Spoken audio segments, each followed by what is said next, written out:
semuanya, apa kabar sore hari ini? Shalom. Puji Tuhan, haleluya. Sore hari ini kita boleh kembali berkumpul untuk memuji dan memuliakan nama Tuhan. Satu tujuan kita rindu ingin berjumpa dengan Tuhan di tempat ini, amin. Kita mau mempersembahkan yang terbaik bagi Tuhan. Mari saudara yang terkasih dalam Kristus Yesus Tuhan, persiapkan kehidupan kita. Persembahkan yang terbaik kepada Tuhan, karena Dia yang layak menerima setiap persembahan, yang hidup dan yang kudus yang berkenan kepadanya. Mari kita mau mulai ibadah ini dengan bersatu dalam doa. Saya undang saudara bangkit berdiri. Di sore hari ini Tuhan, kembali kami datang mengucap syukur berterima kasih kepada-Mu Bapa, karena kami tahu Tuhan, hidup kami boleh ada semua karena Engkau Tuhan. Kasih dan anugerah Tuhan yang kami terima di dalam kehidupan kami, itu adalah segalanya bagi kami Bapa. Kami tidak dapat berbuat apapun Tuhan di luar Tuhan. Engkaulah Tuhan, pusat penyembahan di dalam kehidupan kami. Oleh karena itu kami datang dengan penuh kerinduan sore hari ini. Satu tujuan kami mau menyenangkan hati Tuhan. Kami mau mempersembahkan yang terbaik kepada Tuhan, karena Tuhan itu sungguh baik di dalam hidup kami. Hari-hari kami boleh kami lalui bersama dengan Tuhan. Suka duka kami jalani bersama dengan Tuhan. Dan kami boleh ada dan kuat hingga hari ini semua karena Tuhan. Terima kasih Bapa di surga. Biarlah setiap kehadiran kami Tuhan, yang datang dengan penuh kerinduan, benar-benar menyenangkan hati-Mu ya Tuhan. Lawat ibadah kami sore hari ini Tuhan. Ambil alih dari awal pertengahan sampai kesudahannya. Biarlah Roh Kudus hadir di tengah-tengah kami. Roh Kudus melawat setiap kami. Engkau mengurapi kami Roh Kudus, memakai kami dengan luar biasa. Ketika kami melayani, kami boleh menyenangkan hati Tuhan. Ketika kami beribadah, kami menyenangkan hati Tuhan. Apapun yang kami lakukan Tuhan, kami mau melakukannya untuk Tuhan. Terima kasih ya Bapa di surga. Hamba-hamba-Mu yang melayani, Engkau perlengkapi dengan kuasa Roh Kudus-Mu. Mereka melayani sebagai worship leader, singer, pemain musik. Biarlah Bapa pujian yang harus mereka persembahkan kepada-Mu. Dan kami seluruh jemaat-Mu dibawa masuk, naik ke gunung Kudus-Mu ya Tuhan. Berjumpa dengan Tuhan, dan Engkau bertahta di atas setiap pujian penyembahan kami. Pakai hamba-Mu Tuhan, Pastor Billy Lantang Tuhan, untuk menyampaikan isi hati-Mu. Kami percaya Engkau sudah taruhkan perkataan yang Kau ingin sampaikan bagi kami di mulut bibir lidah hamba-Mu. Dengan kuasa Roh Kudus, Dia menyampaikannya bagi kami. Dan kami semua menangkap pesan Tuhan. Dan kami semua diberkati oleh Tuhan. Dan ketika kami pulang, kami sudah dimerdekakan oleh firman Tuhan. Dan sehingga pengenalan yang benar menjadi bagian kami Bapa. Dan kami Tuhan menjadi pelaku firman, untuk bungkus hamba-Mu dengan kuasa darah Yesus. Jemaat-Mu yang sudah hadir, Engkau memberkati setiap kerinduan hati mereka. Yang masih di perjalanan Tuhan, tolong perjalanan mereka tiba di tempat ini. Kami bersama-sama Tuhan beribadah di tempat ini. Kami meminta jiwa-jiwa kepada-Mu ya Tuhan. Di mana Engkau berfirman, mana Engkau ditinggikan, Kau sendiri akan menarik banyak jiwa datang kepada-Mu. Biarlah di tempat ini Engkau ditinggikan Tuhan. Biarlah di tempat ini Engkau diagungkan Tuhan. Sehingga Engkau Tuhan yang beracara dengan luar biasa. Goncangkan tempat penjuru kota Tangerang ini Tuhan. Gading Serpong dan sekitarnya di dalam nama Yesus Kristus Tuhan. Sehingga jiwa-jiwa yang datang Tuhan beribadah di tempat ini. Pakai GBI Victor Family Fam Hotel ini Tuhan, menjadi tempat penuaian jiwa-jiwa bagi kemuliaan nama Tuhan. Terima kasih Tuhan. Biarlah Injil kebenaran-Mu boleh disiarkan di tempat ini melalui gereja kami yang ada di Gading Serpong ini Tuhan. Sehingga banyak jiwa yang diselamatkan ya Tuhan. Pakai kami semua hamba-hamba-Mu. Perlengkapi kami dengan kuasa-Mu Tuhan. Kuasa Roh Kudus-Mu ya Bapa. Segala kuasa yang bukan berasal daripada Tuhan yang masih coba-coba ada di tempat ini, mengganggu kami beribadah, mencuri sukacita kami. Bersatu hati kami tolak, katakan, hancurkan kuasa yang dalam nama Yesus. Terima Terima kasih Allah Roh Kudus yang manis, dan Engkau yang hadir berdaulat atas ibadah ini. Terima kasih Tuhan. Kami buka ibadah sore hari ini di dalam nama Bapa, Putra, Roh Kudus, dalam nama Tuhan Yesus. Kami berdoa dan mengucap syukur. Haleluya. Bersama kita katakan amin. Berikan tepuk tangan bagi Tuhan Yesus. Silakan duduk kembali. Bapak Ibu terkasih. Terima kasih Tuhan. Terima kasih Tuhan. Saat ini kami datang membuka tangan kami. Kami rindu menyembah Allah yang kudus di tempat yang maha tinggi.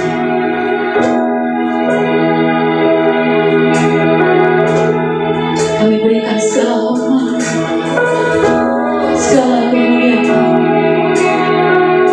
ucapan syukur.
Kita punya Tuhan yang besar.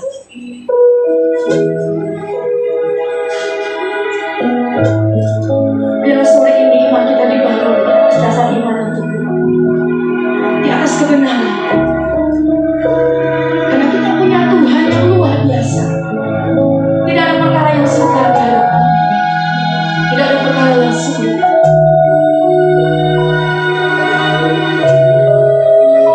Sore ini kami datang Tuhan. Kami letakkan hati kami, hidup kami. Kami letakkan keberadaan kami. Bahkan kami mau berkata, kami mau bergantung sepenuhnya kepada Tuhan.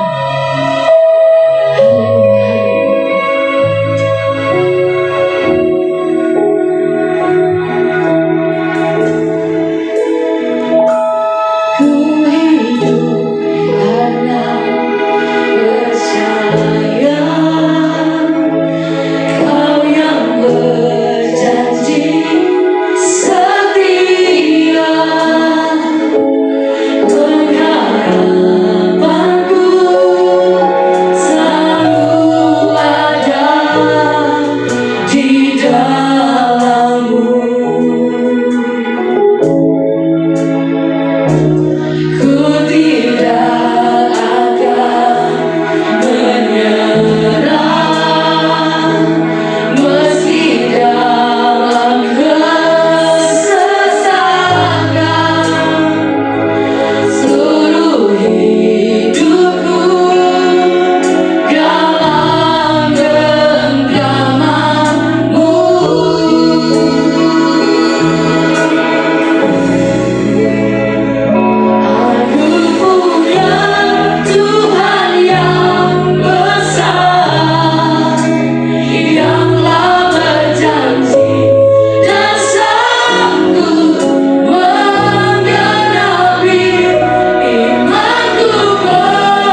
kasih buat apa yang sudah terjadi, sedang terjadi, dan yang akan terjadi atas hidup kami. Karena kami tahu Tuhan, segala sesuatu yang Kau rangkaikan untuk menjadikan kebaikan bagi kami. Kami mengucap syukur buat hidup yang berharga ini. Walaupun kami melewati ketidakpastian dalam dunia ini, kami memiliki Tuhan yang pasti. Sebabnya Tuhan akan tuntun kami, dan firman-Mu adalah pelita bagi langkah-langkah hidup kami. Kami sambut firman kehidupan di dalam satu nama yang indah, Yesus Kristus, Tuhan dan Juru Selamat kami. Kita sama-sama katakan, amin. Amin, haleluya. Shalom. Oke. Udah ngopi? Ya, ngantuk misalnya. Oke. Buka sama-sama saya di Kejadian. Mudah-mudahan nggak terlalu berat. Kejadian pasal yang ketiga, ayatnya yang keempat sampai ayat yang ke-6. Oke, begini. Manusia pada awalnya ketika jatuh dalam dosa itu ada penyebabnya, dan penyebabnya itu perlu kita pahami dan kita teliti kenapa gitu. Karena kondisi manusia pada saat itu kalau dikatakan dalam bahasa asli, Eden is the presence of God, itu adalah hadirat Tuhan. Hadirat Tuhan itu begitu sempurna, begitu luar biasa, komplit dan sempurnanya, sampai-sampai ya kita harus mempertanyakan diri kita, kok bisa manusia jatuh dalam dosa dalam kondisi yang sangat sempurna. Kalau manusia bisa jatuh dalam dosa, berarti kita ini yang hidupnya di dalam dunia yang jauh daripada sempurna, pastinya akan lebih mudah jatuh dalam dosa. Modus operandi yang iblis lakukan terhadap manusia pada saat itu masih dia lakukan pada saat ini, terlebih lagi saat ini. Jadi kita perlu tahu, saya suka dengan pertanyaan yang menantang seperti begitu, dan itu memicu saya untuk akhirnya belajar. Kenapa? Saya suka tantang diri saya, kenapa ya manusia bisa jatuh dalam dosa? Kondisinya begitu sempurna loh saat itu. Kalau kita baca ayat 4-6, itu ada narasi di situ yang harus kita perhatikan. Ada sebuah keberhasilan, saya harus akui, keberhasilannya iblis untuk menipu manusia pada saat itu. Ingat di Petrus, 2 Petrus dikatakan bahwa iblis itu seperti singa yang ngomong, seperti singa, bukan singa. Dia kerjanya suka meniru, copy paste. Dia meniru singa Yehuda, dia meniru Yesus dan lain sebagainya. Dia mengelabui manusia dan seterusnya. Ayat itu mengatakan dia seperti singa yang mengaum-ngaum, hanya bisa mengaum-ngaum aja, dan kemudian mencari mangsa yang dapat ditelan. Berarti ada orang-orang yang tidak dapat ditelan. Di FIFA, di Fed Hotel nggak bisa ditelan sama bohongan. Makanya makin mengerti kebenaran, makin nggak bisa dibohongin. Ya, anak saya waktu masih kecil suka marah sama saya kalau saya bilang gini, Mickey Mouse itu bohongan sayang. Dia please deh. Itu bohongan, itu kartun, please gitu. Sampai satu hari ya salah juga, kita bawa dia ke Disneyland, dia ketemu Mickey Mouse, dia begini, look, lihat nih. Itu dalamnya orang. Lihat. Mana orang apa nih orangnya? Ini Mickey Mouse-nya. Coba kamu cubit kalau nggak marah dia. Itu orang dalamnya. Makin dia bertumbuh dewasa, dia makin tahu bahwa itu bohong. Sama-sama kita. Kalau kita nggak bertumbuh, kita akan mudah dibohongi sama iblis dengan mudah. Ini yang terjadi. Tetapi ular itu berkata kepada perempuan itu, sekali-kali kamu tidak akan mati. Tetapi Allah mengetahui bahwa pada waktu kamu memakannya, matamu akan terbuka, dan kamu akan menjadi seperti Allah, tahu tentang yang baik dan yang jahat. Perempuan itu melihat bahwa buah pohon itu baik untuk dimakan dan sedap kelihatannya. Lagi pula pohon itu menarik hati karena memberi pengertian. Lalu ia mengambil dari buahnya dan dimakannya, dan diberikan juga kepada suaminya yang bersama-sama dengan dia, dan suaminya pun memakannya. Oke, perhatikan ini baik-baik.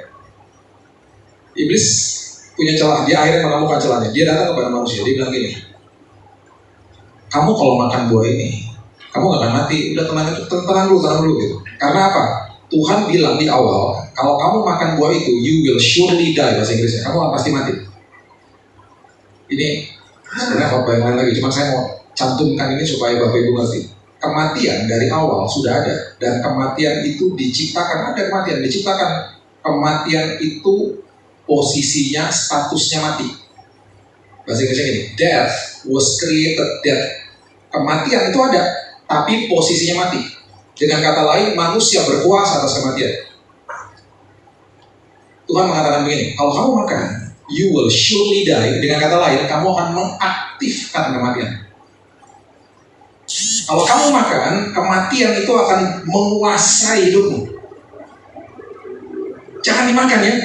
Kalau kamu nggak makan, hidupmu kekal. Dimakan, you will surely die. Tuhan nggak bisa mencabut firman-Nya. Makanya kita mengatakan firman-Nya melebihi namanya. Itu firman Tuhan. Dia nggak bisa. Dan akhirnya manusia dipisahkan, mengalami dua fase kematian. Yang pertama, manusia dipisahkan dari hadirat Tuhan.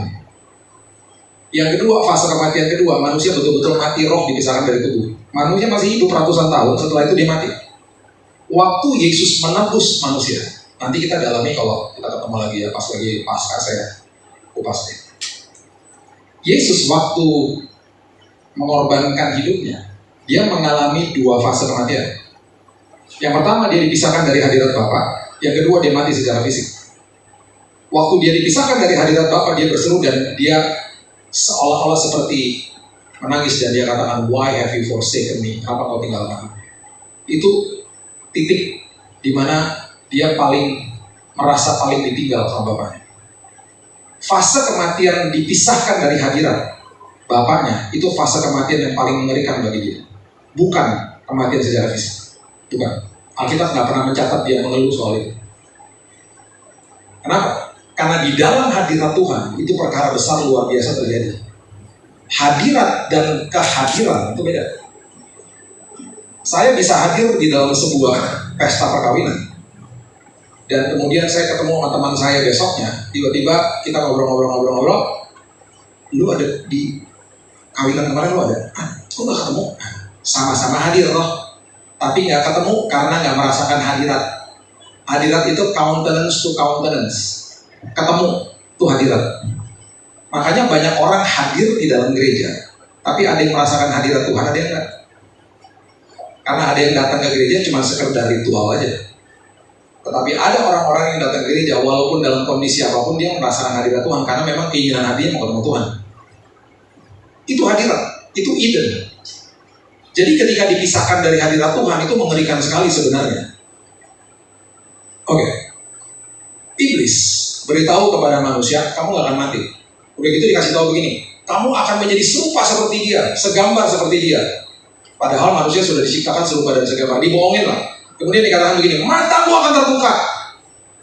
Manusia lagi dihembuskan sebuah kebohongan bahwa kondisimu yang udah sangat sempurna ini tidak cukup.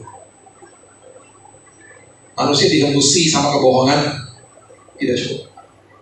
Kalau orang merasa tidak cukup, orang itu pastinya tidak mengucap. Orang yang mengucap syukur pasti selalu merasa cukup. Saya punya teman yang satu kos-kosan, gaji biasa-biasa aja, hidupnya happy banget. Saya punya teman lagi satu, tinggal di rumah yang besar sekali, kayanya luar biasa, punya apartemen, loncat dari apartemennya, bunuh diri. Dua-duanya tiap minggu ke gereja. Jadi harta, jabatan, status, ketenaran gak jadi jaminan apapun. Karena orang yang kerap kali mengucap syukur di dalam sini, hidupnya rasa cukup. Itu alasan dan iblis berhasil menghembuskan kebohongan itu, dan manusia berpikir, benar juga ya, gak cukup gua. Ketika dia merasa gak cukup dan dia tidak mengucap syukur, ayat 6 terjadi. Dia melihat pohon itu dan buah itu menarik untuk dimakan. Setiap kali kita tidak mengucap syukur, dosa kelihatan menarik. Itu alasannya manusia jatuh dalam dosa. Waktu manusia jatuh dalam dosa, akhirnya ini terjadi. Kejadian 3 ayat 23 sampai 24 mengatakan, lalu Tuhan Allah mengusir dia dari Taman Eden supaya ia mengusahakan tanah dari mana ia diambil.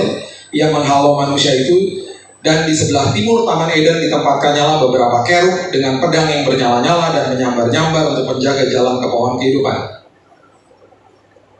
Kerub adalah malaikat yang menjaga hadirat Tuhan. Jadi ini fase kematian pertama nih, manusia diusir, nggak bisa lagi ada di dalam hadirat Tuhan. Oke? Kalau saya bahas tentang pohon kehidupan makin panjang, jadi ntar aja deh. Jadi pokoknya manusia diusir, ya, nggak boleh ada di situ.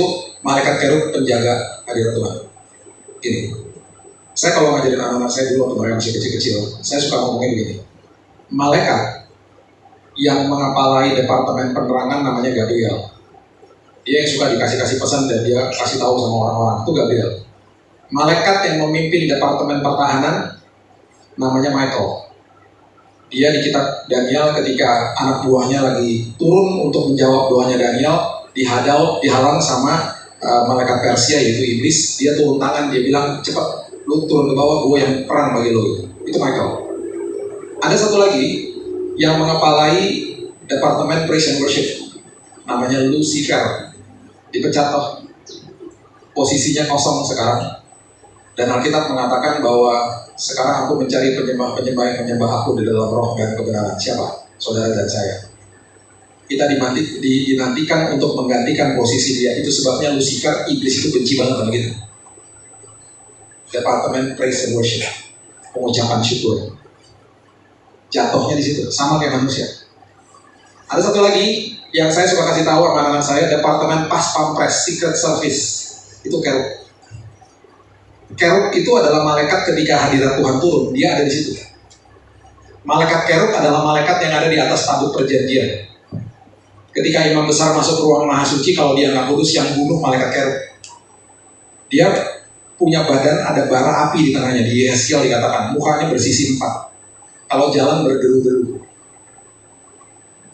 Itu gambaran dari malaikat kerub. Itu yang menjaga manusia supaya nggak bisa hadir di dalam kehadiran Tuhan. Ketika itu terjadi, Tuhan tahu bahwa manusia jatuh ke dalam dosa karena tidak mengucap syukur. Kemudian Tuhan mau pelan-pelan mulai memulihkan keadaan.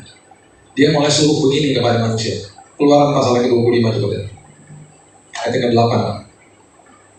Perjanjian lama kalau Bapak Ibu baca, itu semuanya serba fisik.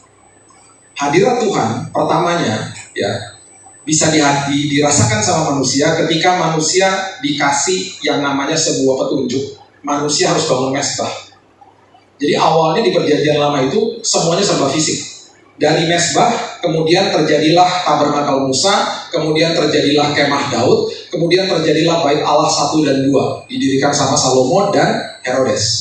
Kemudian Yesus mengatakan ketika di Matius 12 dia katakan sebentar lagi ada yang melebihi bait Allah.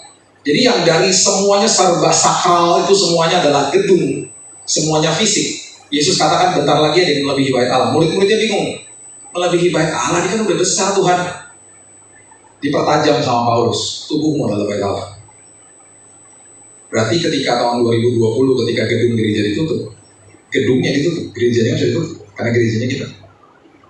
Kita adalah eklesianya Tuhan, orang-orang yang dipanggil keluar. Gak bisa ditutup. Makanya didirikan di atas batu karang yang luar biasa kokohnya, Petros. Semuanya diganti, yang dari fisik diganti masuk ke dalam sini. Jadi awalnya juga gitu, bangun mesbah ya, supaya hadiratku turun. Nah Tuhan mau memulihkan hadiratnya sama manusia. Masuk ke dalam perjanjian baru, Wahyu 4 ayat 9 mengatakan begini. Wahyu 4 ayat 9. Dan setiap kali makhluk-makhluk itu mempersembahkan puji-pujian dan hormat dan ucapan syukur kepada Dia yang duduk di atas tahta itu dan yang hidup sampai selama-lamanya. Dengan kata lain, Tuhan bilang begini, dulu kan mesbah. Sekarang aku tahu bahwa kamu manusia itu jatuh dalam dosa karena tidak mengucap syukur. Sekarang mengucap syukur. Dalam segala hal kamu mengucap syukur, hadiratku turun. Ketika hadiratku turun, aku bawa malaikat kerub beserta dengan aku. Ketika malaikat kerub beserta dengan aku turun bersama-sama dengan hadiratku, ada pertolongan terjadi, ada perlindungan terjadi. Isi rumahmu dengan ucapan syukur. Maka ketika hadirat Tuhan turun di atas rumahmu, di atas tempat pekerjaanmu, itu ada malaikat kerub yang menjaga tempat teritori tempatmu. Itu hadirat Tuhan. Ada kuasa di balik ucapan syukur. Catat ini yang baik, catat ini baik-baik. Orang yang mengucap syukur akan sangat sulit jatuh dalam dosa. sangat sulit jatuh dalam dosa. Orang yang senantiasa mengucap syukur akan sangat sulit jatuh dalam dosa. Seorang pria ketika dia tahu bahwa dia anak Tuhan, dia pasti menjaga hidupnya. Dan ketika iblis mulai mengembuskan kebohongan, gak langsung disodorkan seorang wanita ketika akhirnya pria itu berselingkuh. Disodorkan sama seperti modus operandi seperti di awal. Disodorkan sebuah kondisi yang tidak cukup. Setiap hari dia masuk kantor, lihat sekretaris cantiknya gak ngaruh. Sama seperti ketika Adam dan Hawa ada di Taman Eden, hampir mungkin setiap hari melihat pohon pengetahuan baik dan jahat, gak pernah kelihatan menarik. Di titik mereka merasa pohon itu dan buah itu kelihatan sangat menarik adalah di titik ketika mereka tidak mengucap syukur. Dosa gak pernah kelihatan menarik ketika manusia mengucap syukur. Di saat ketika pria ini mulai tiba-tiba setelah 5 tahun, 10 tahun nikah, iblis mulai menghembuskan kebohongannya sama kok seperti dulu. Dihembuskan sebuah nafas kebohongan yang merasa tidak cukup. 10 tahun, 15 tahun, tiba-tiba pagi-pagi dia bangun melihat istrinya lagi ngorok ya. Tiba-tiba ada pikiran begini, 15 tahun lalu badannya masih kurus kayak sekretaris di kantor, sekarang anak udah 3, jadi kenapa jadi gembul gini ya? Itu awalnya baru gitu. Besoknya dikasih lagi kondisi yang merasa tidak cukup. Kenapa ngoroknya jadi keras banget ya tiap hari? Terus pelan-pelan, ketika dia tidak mengucap syukur, tiba-tiba sekretaris yang dilewati di kantor yang sehari-harinya gak pernah ngaruh, hari itu kelihatan sedap untuk dimakan. Sama seperti buah itu, kelihatan sedap untuk dimakan. Dosa kelihatan menarik hari itu. Makanya kenapa ketika manusia mengucap syukur, manusia sedang memposisikan dirinya untuk sangat sulit jatuh dalam dosa. Mengucap syukurlah dalam hidupmu setiap hari, dalam semua aspek hidupmu. Sedang hadapi apapun, terima kasih Tuhan. Adik saya kira-kira tahun 2016 kena serangan jantung. Tinggalnya sebelah rumah saya. Saya bawa dia ke rumah sakit. Dan dia udah dalam kondisi yang sekarat dan akhirnya dia dinyatakan flatline. Flatliners tuh berarti udah gak ada denyut jantungnya, tak hilang di UGD. Tim Code Blue datang di resusitasi, dikejut-kejut gitu. 2 menit gak ada udah. Dia bangkit, langsung dimasukin ke dalam ruangan, pasang 2 ring. Dia pulang ke rumah dalam waktu seminggu pulih total. Di rumah semuanya bilang gini, Tuhan baik. Saya bilang gini, betul Tuhan baik. Tapi ketika kemarin sampai kalau dia harus meninggal, Tuhan tetap baik. Apapun yang terjadi, Tuhan tetap baik. Betul gak? Apapun yang terjadi, terima kasih Tuhan. Itu Tuhan, itu ucapan syukur, ada kuasa di baliknya. Yang kedua, ketika orang mengucap syukur, imannya kestimulasi. Coba lihat ini. Ada sebuah hidden word ya di sini. Kejadian 22 ayat 5 dulu. Kejadian 22 ayat 5. Kata Abraham kepada kedua bujangnya itu, tinggallah kamu di sini dengan keledai ini. Aku beserta anak ini akan pergi ke sana. Kami akan sembahyang. Perhatikan kalimat ini. Kami akan sembahyang. Sesudah itu kami kembali kepadamu. Ini posisi Abraham lagi mau bawa Ishak ke bukit, mau dikorbankan. Oke, kata sembahyang di sini artinya bahasa aslinya adalah worship with thanksgiving. Kata sembahyang di sini adalah berdoa dengan ucapan syukur, itu artinya bahasa aslinya. Perhatikan kalimat berikut ini. Abraham nggak pernah bilang gini, nanti aku akan kembali. Dia bilang gini, kami kembali. Dengan kata lain, saya akan bawa anak saya ke atas. Saya nggak tahu apa yang terjadi. Cuman dia punya iman, apapun yang terjadi, gue nggak tahu deh apa yang terjadi. Pokoknya gue sama dia pasti balik. Makanya dikasih tahu bahwa dia adalah bapak segala bangsa dan kemudian bapak iman. The father of all faith. Kami akan balik. Bukan saya balik, kami akan balik. Setiap kali ada ucapan syukur, iman itu selalu terstimulasi. Saya terbaring sakit. Saya udah saksikan yang lalu ya. Tahun 2019 terbaring sakit, kena cancer, divonis 3 bulan mati. Setelah dokter keluar dari kamar habis kasih vonis, saya bilang sama istri saya gini, sayang, pastiin kita ngucap syukur tiap hari ya. Dalam kondisi sekarat, makasih Tuhan, terima kasih buat kesembuhan Tuhan, terima kasih Tuhan. Tiap hari ngomong begitu. Satu hari ada teman saya WhatsApp saya malam-malam, bukan orang percaya. Bill, gue baru dengar berita lo, sorry banget ya, gue sedih banget Bill. Oh nggak apa-apa. Terus kita ngobrol lah lewat WhatsApp. Karena saya lagi di Singapura di jalan. Terus di tengah-tengah itu dia bilang ini, kok bahasa lu dari tadi kok kayak penuh damai gitu. Gue seumur hidup nggak pernah tuh ngerasain damai kayak begitu. Gimana yang gue dapetinnya? Nggak bisa lah di Indomaret. Lu ntar malam sebelum lo doa, lo bilang sama Yesus gue, lo percaya sama dia. Terus lo minta tuh damai. Jangan lo minta sebelum lo percaya ya. Lo jangan eksploitasi dia. Lo percaya dulu sama dia. Baru lo minta. Gimana caranya? Ya lo bilang aja sama dia. Lo percaya gak sekarang sama dia? Ya gimana ya? Ragu-ragu apa? Lo mau gak damai? Mau. Gue stres banget hidup gue selama ini. Gila gue baca WhatsApp lo kayak begini. Gue mau dong. Lo ntar malam doa. Gimana caranya doa? Lo kayak ngomong sama bapak lo aja. Bukan orang percaya jadi dia bingung cara doanya gitu. Lo pokoknya doa seperti lo ngomong sama bapak lo minta sama dia dan lo bilang lo percaya sama dia. Nggak sampai 12 jam, kira-kira jam 7 pagi besok paginya dia ada WhatsApp lagi masuk, dia bilang gini, bro, gue tadi pagi, gue bangun, gue melihat visi, sebuah vision gitu ya di kamar gue ketemu sama Yesus dulu. Dan gue bangun pagi ini dengan hati yang penuh dengan damai yang gue nggak pernah rasain, gue mau nangis, dia bilang gitu. Gue cuma mau kasih tau sama lo, gue hari ini percaya sama Yesus tuh. Kapan lo pulang, gue mau ketemu sama lo harus pulang pokoknya. Lo harus pulang. Saya pulang dan saya disembuhkan Tuhan dan saya ketemu sama dia, sama istri saya di rumah. Sampai hari ini orang ini menjadi orang percaya dan sangat radikal buat Tuhan. Keluarganya belum percaya. Setiap kali ada Zoom, ada lu kasih tau ya, lu kalau ada Zoom gue mau ikutan. Terus nanti kalau di Zoom gue gak nyanyi gak apa-apa kan, gue gak ngerti lagunya. Ya mati lagi dia udah suara. Ya gak ngerti soalnya. Orang percaya. Iman terstimulasi dalam ucapan syukur. Yang ketiga, perhatikan ini. 2 Tawarik 20 ayatnya yang ke-13. 2 Tawarik 20 ayat yang ke-13. Sementara itu seluruh Yehuda berdiri di hadapan Tuhan, juga segenap keluarga mereka dengan istri dan anak-anak mereka. Ini waktu Yosafat dikepung sama Bani Moab sama Bani Ammon. Bani Moab sama Bani Ammon adalah bani yang hasil dari incest. Jadi mereka itu kejinya luar biasa, dan kalau mereka bertempur, mereka itu bukan sekedar serdadu dibunuh, tetapi istri sama anak-anaknya diambil dijadikan budak sama mereka.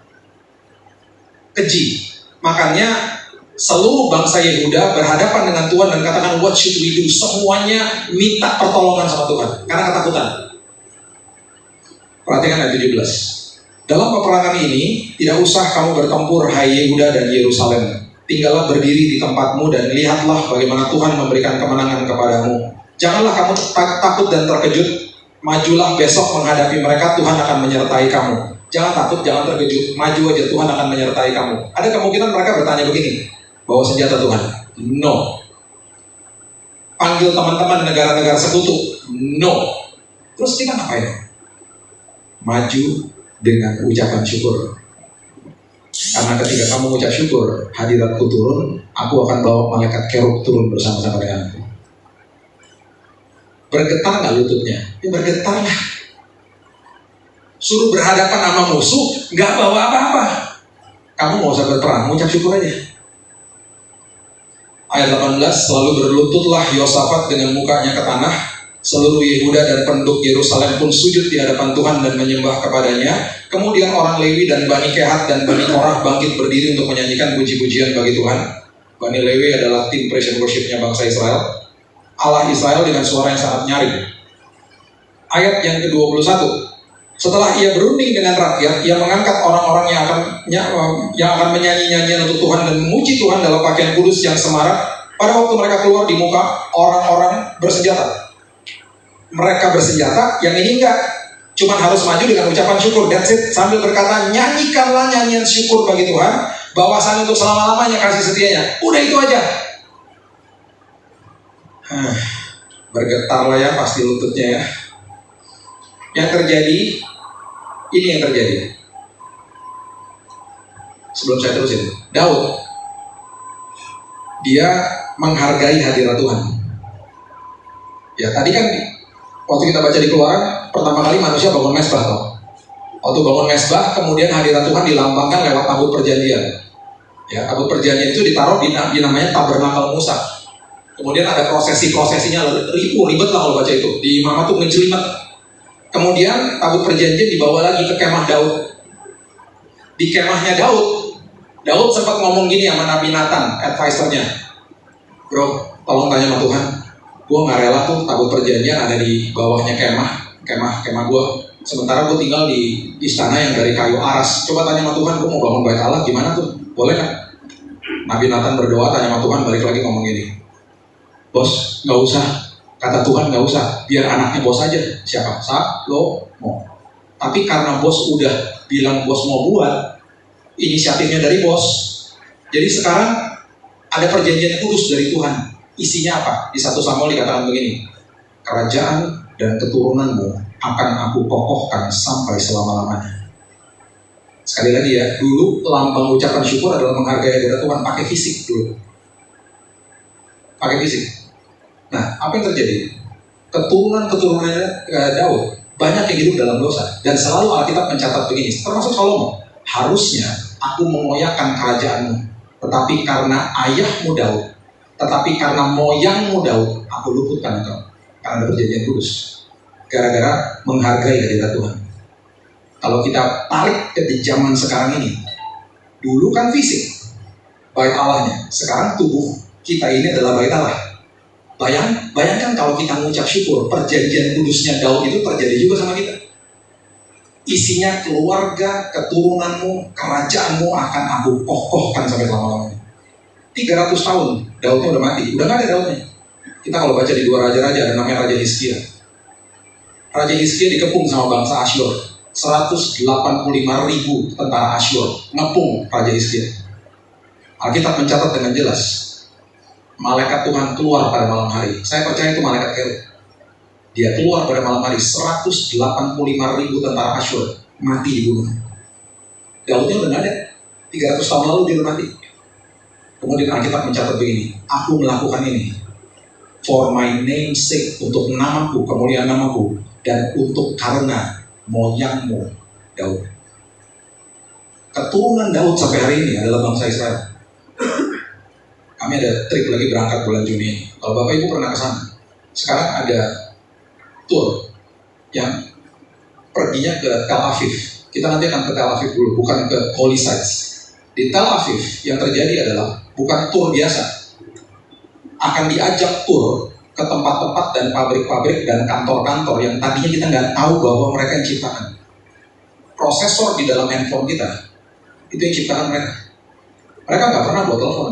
Mereka biarkan Korea, Jepang, Cina yang buat teleponnya.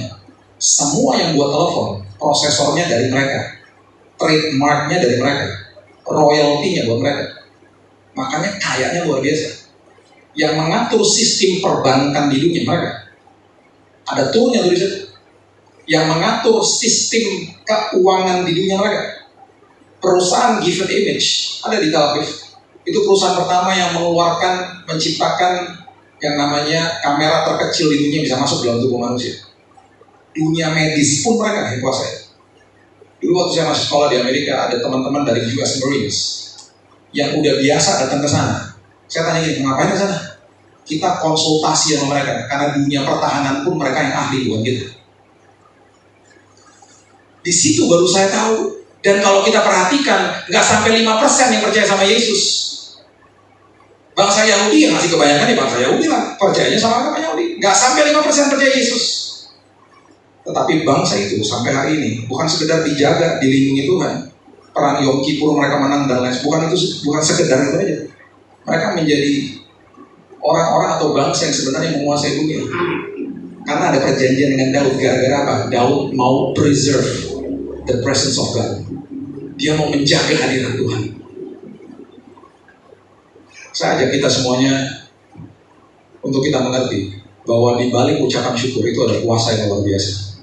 Ayat yang terakhir di ayat yang ke-24 mengatakan, ketika orang Yehuda tiba di tempat peninjauan di padang gurun, mereka menengok ke tempat laskar itu.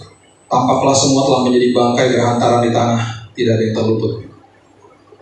Lalu Yosafat dan orang-orangnya turun untuk menjarah barang-barang mereka. Mereka menemukan banyak ternak, harta milik, pakaian, barang-barang berharga. Yang mereka rampas itu lebih banyak daripada yang dapat dibawa. 3 hari lamanya mereka menjarah barang-barang itu, karena begitu banyaknya. Di balik ucapan syukur, musuhmu dikalahkan. Di balik itu semuanya ada berkat Tuhan menanti. Ada kuasa di balik ucapan syukur. Saya berhadapan sama dokter di Singapura waktu habis diagnosa keluar. Saya tanya gini sama dokternya, "Dok, saya baru masuk asuransi. Dan di dalam asuransi itu ada 90 hari waktu tenggang untuk menunggu. Saya sakit di hari ke-76. That means asuransi saya tidak cover saya, Dok.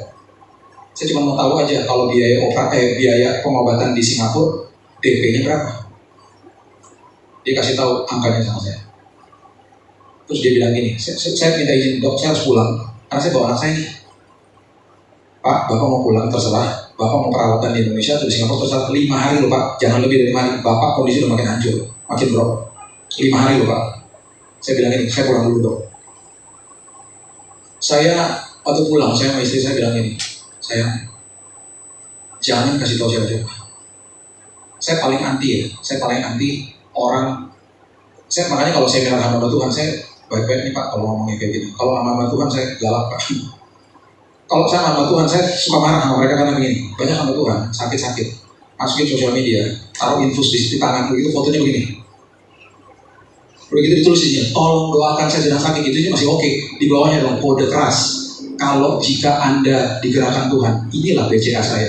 Akan saya cinta sekali."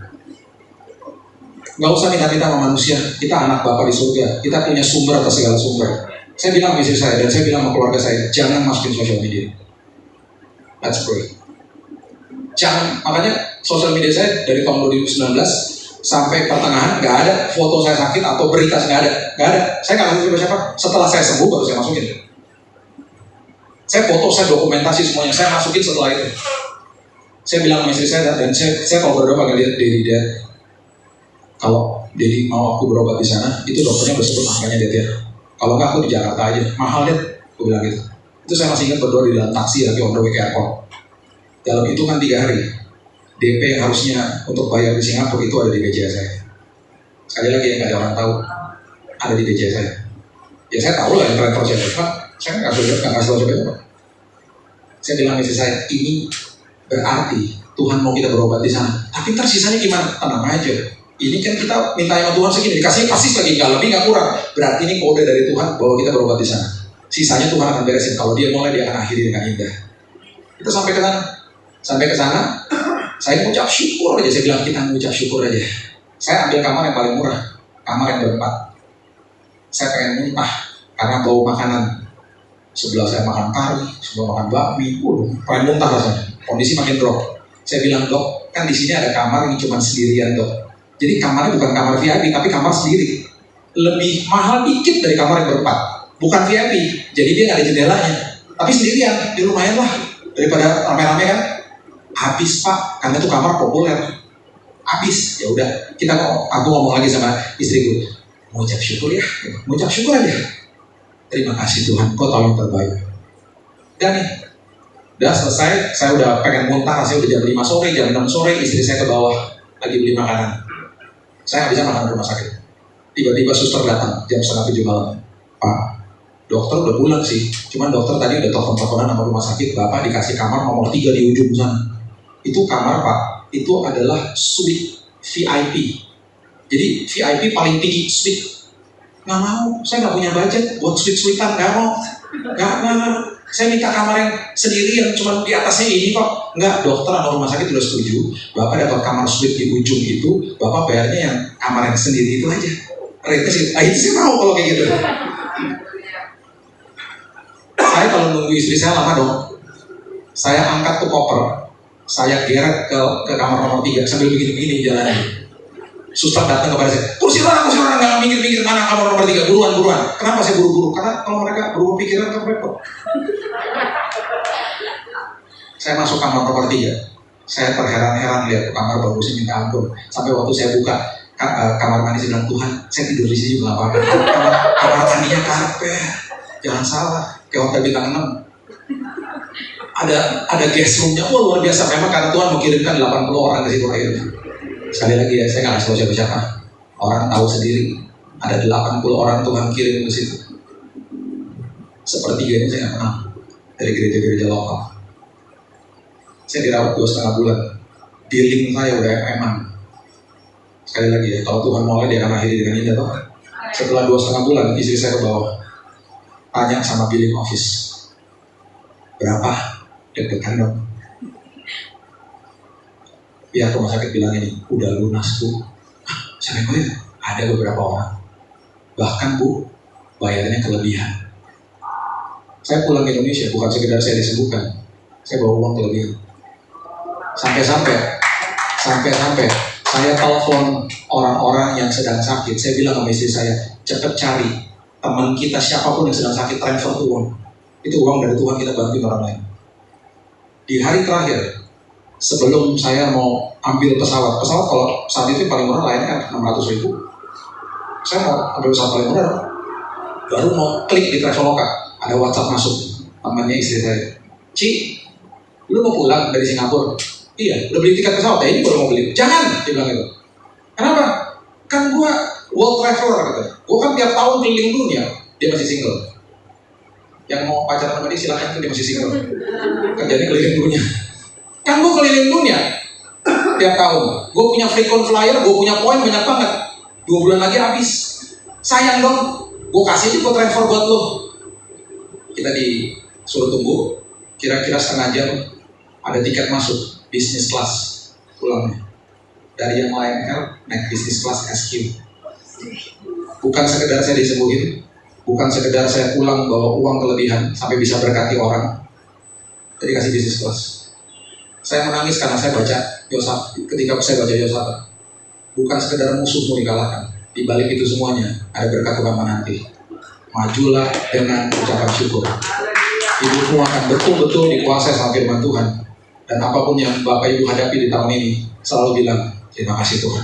Engkau tahu yang terbaik bagi aku. Kita akan sampai ke seberang tahun ini dengan selamat. Bahkan masuk ke dalam tahun depan. Semuanya sehat, dipulihkan, dan ada dalam perlindungan Tuhan. Berikan tepuk tangan kita untuk Tuhan. Bapak terima kasih, mengucap syukur buat waktu yang indah ini Tuhan bersama-sama dengan jemaat di sini. Kami mau mengucap syukur, berterima kasih karena Roh Tuhan ada bersama-sama dengan kami. Kami percaya Tuhan di dalam ucapan syukur dalam hidup kami. Kami menjadi orang-orang yang makin kuat di dalam Tuhan, tidak mudah terganggu oleh dosa Tuhan. Kami menjadi orang-orang yang kuat dan teguh dalam iman kami.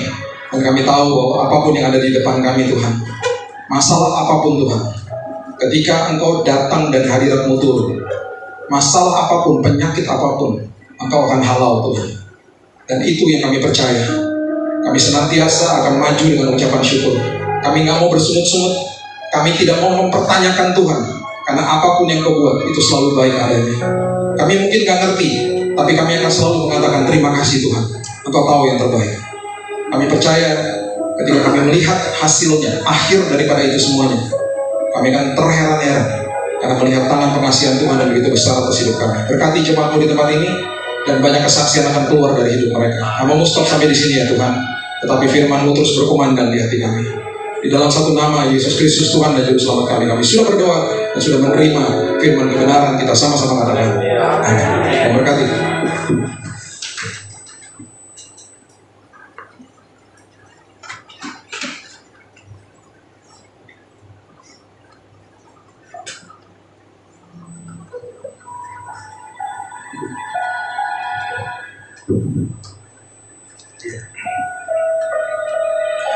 Kami seluruh jemaat Viva Venote terima kasih untuk Pastor Billy.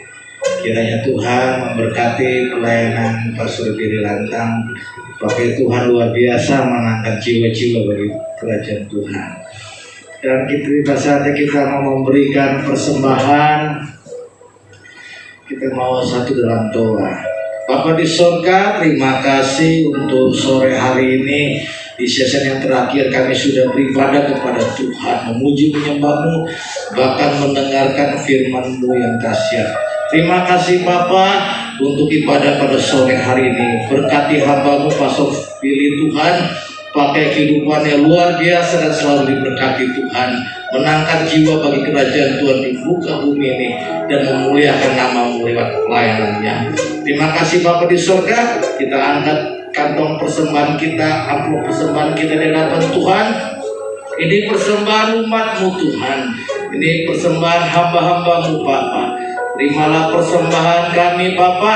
Kami mau memberi dengan sukacita, karena Tuhan mengasihi orang yang memberi dengan sukacita. Di dalam nama Tuhan Yesus Kristus kami mau memberi. Haleluya. Amin. Sambil memberi persembahan, kita angkat pujian.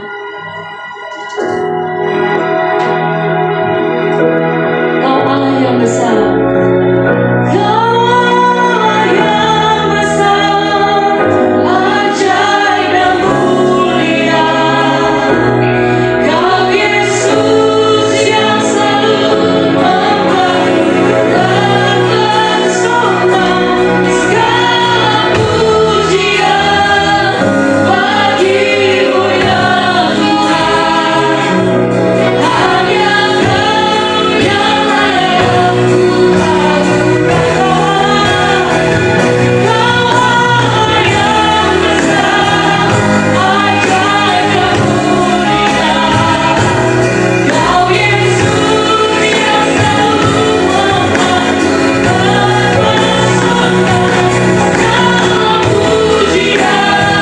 Tuhan. Hanya Kau yang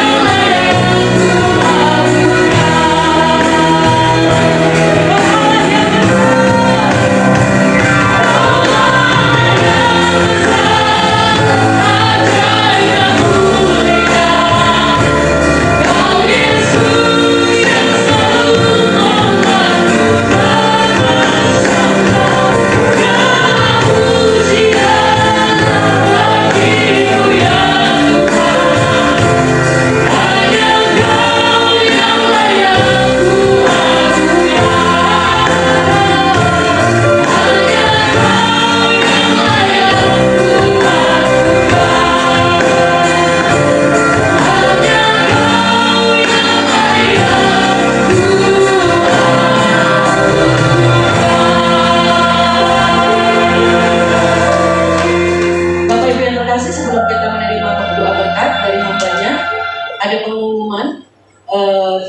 Praise and Worship di tempat ini membuka bagi Bapak Ibu yang berkerinduan untuk melayani sebagai tim Praise and Worship di tempat ini.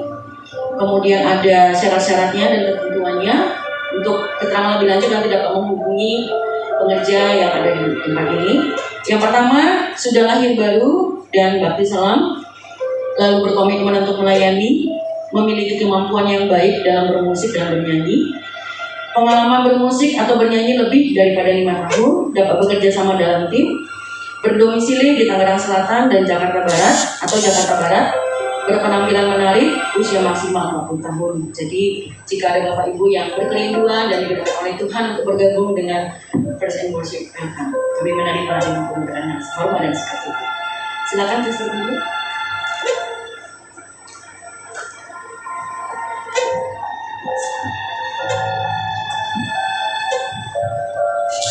Kita bangkit berdiri. Terima kasih Tuhan. Thank you Jesus. Bapak, terima kasih Tuhan buat ibadah pada sore hari ini. Kami tahu bahwa ibadah kami yang sejati adalah ketika kami meninggalkan tempat ini dan kami terus melakukan firman Tuhan dimanapun kami berada Tuhan. Karena kami adalah gereja Tuhan, kami adalah eklesianya Tuhan. Urapan-Mu ada bersama-sama dengan kami dan penyertaan-Mu ada bersama-sama dengan kami. Kami siap menerima berkat daripada Tuhan. Mari kita angkat kedua tangan kita. Diberkatilah keluar masuk-Mu. Engkau akan terus naik dan tidak turun, menjadi kepala bukan menjadi ekor. Lumbung-lumbung senantiasa diisi penuh oleh Tuhan. Bahkan kedua tangan-Mu akan melakukan banyak perkara-perkara yang berhasil bersama dengan Tuhan. Ada perlindungan penyertaan Tuhan, ada kesembuhan kesehatan, damai sejahtera, sukacita, hikmat dan pengharapan bersama-sama dengan dirimu dari hari ini sampai Maranatha Yesus datang kembali. Terimalah berkat ini dan jadilah berkat dimanapun kau berada. Di dalam satu nama yang indah, Yesus Kristus, Tuhan dan Juru Selamat kami. Kami sudah berdoa dan kami senantiasa mengucap syukur. Kita sama-sama katakan amin. Haleluya. Selamat hari Minggu Bapak Ibu semuanya. Shalom.